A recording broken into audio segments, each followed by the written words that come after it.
যুক্তরাষ্ট্রকে ফের সতর্ক করল রাশিয়া। ইসরায়েল ইরান সংঘাতে যুক্তরাষ্ট্রের হস্তক্ষেপ পরিবেশকে আরেকটি ভয়াবহ উত্তেজনার দিকে নিয়ে যাবে বলে মন্তব্য করেছে রাশিয়া।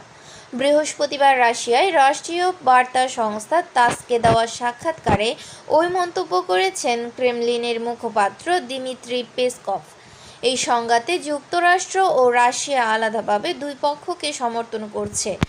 ডোনাল্ড ট্রাম্প ইরানের কাছে নিঃশর্ত আত্মসমর্পণ এবং তাদের বিরুদ্ধে হামলার কথা ভাবলেও মস্কো তেহরানকে গুরুত্বপূর্ণ মিত্র হিসেবেই দেখে।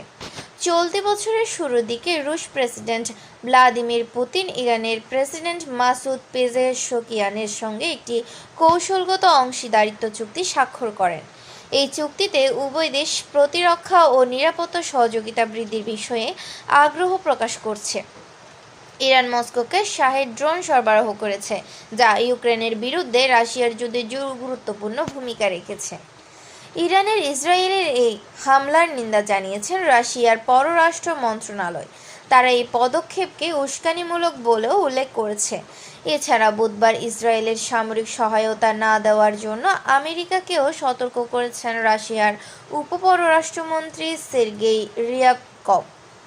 তিনি বলেন, একটি নাটকীয়ভাবে পুরো পরিস্থিতিকে অস্থিতিশীল করবে এমন প্রেক্ষাপট ইসরায়েল ইরান সংকট নিয়ে মস্কো এবং ওয়াশিংটনকে সংঘর্ষের পথে ঠেলে দিচ্ছে।